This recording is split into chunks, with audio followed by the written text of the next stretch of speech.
for political junkies. Today is it. Super Tuesday. Well, not really, but it is super, like a Super Sunday, but a Super Tuesday. A Tuesday that will, at least for the foreseeable future, decide the path not only of your town, but your state and your nation. And today is the day that we all officially get a chance to go out there and have our voices heard and fill in the bubbles, write in the candidates that you think are best suited for the position, and do that today. Don't make an excuse. Don't come up with some reason why you can't get there. You figure it out. If you haven't voted yet, you vote. Because if you don't vote, then you don't have a voice. And if you don't have a voice, man, it is a monumental mistake on your part. Elections have consequences. Every single one of them. And every vote does count. You might say to yourself, come on. Every vote counts. These elections are decided by thousands, some cases. But every vote adds up. Every vote makes a difference. And it's your right to vote. That is something that was given to you by our forefathers, by God above. Believe it or not. If you don't want to accept that, then certainly. The men who sat around those big, giant mahogany tables and decided the path of this country 245 years ago.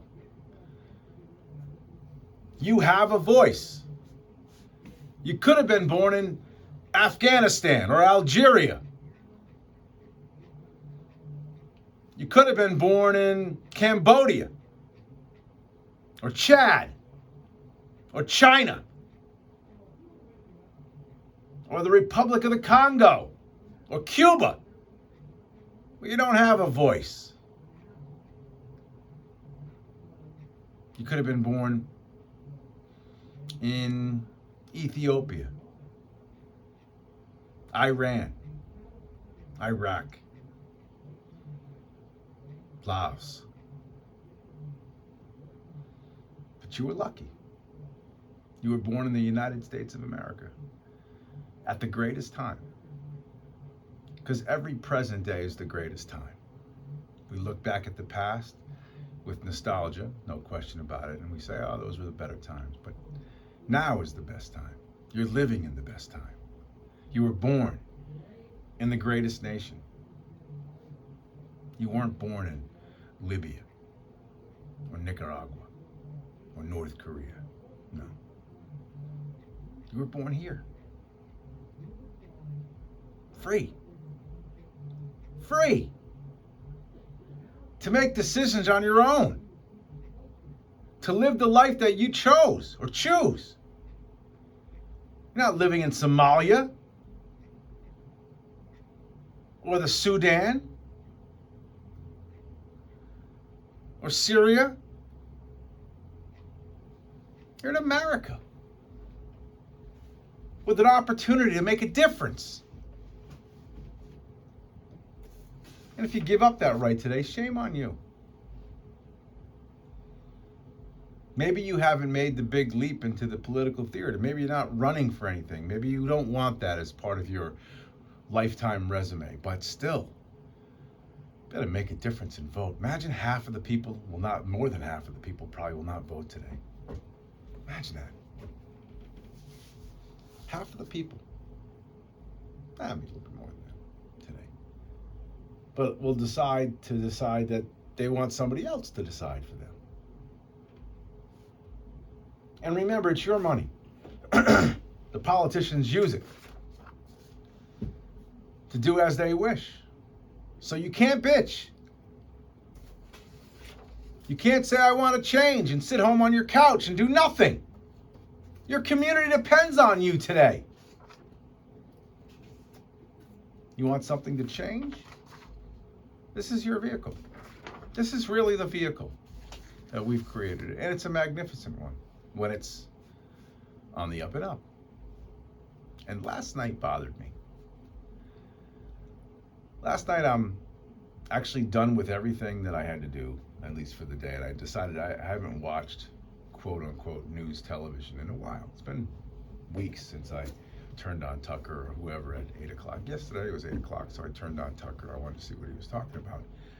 And Tucker Carlson was talking about how there was going to be a question as to the legitimacy of the election from the perspective where the Democrats were going to cheat. And I watched that for 3 or 4 minutes. And then I decided, let me see what CNN has on. And CNN had on someone who was going to tell me that it was the Republicans who were going to cheat in this election. I was hand to God.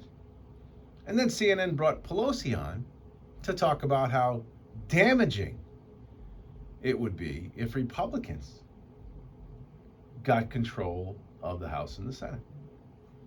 The MAGA Republicans will lead the country into ruin. Imagine 2 different networks, exact same time, telling you exactly the opposite. The media is driving a giant portion of the division in this country. Don't forget that. Don't forget it. At every level.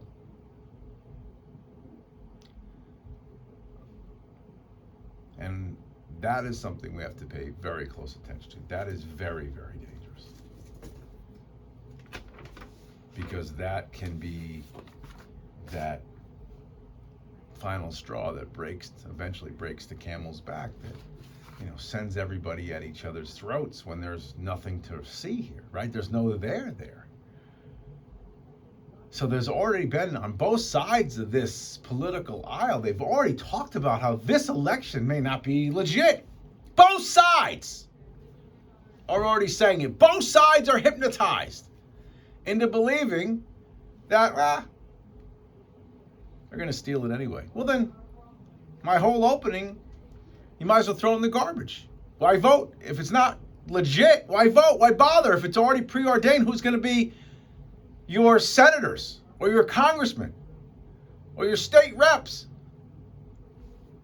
It's a dangerous precedent to set. And a dangerous, avenue of logic to follow. Very dangerous. Now, we question the 2020 election because we feel as though it's impossible. The reason why I questioned it, certainly in the beginning, was I felt like it was impossible for a man like Joe Biden to break every record and get more votes than anybody else, when clearly the man is incapable of doing the job. That was what I hung my hat on. Now, they went through a whole bunch of court cases, and all of them but one got thrown out. How do you continue to bang that narrative, that drum? You can't anymore. You've got to move on. Okay? You've got to come up with a different narrative. Same goes for the other side. Same goes for the other side.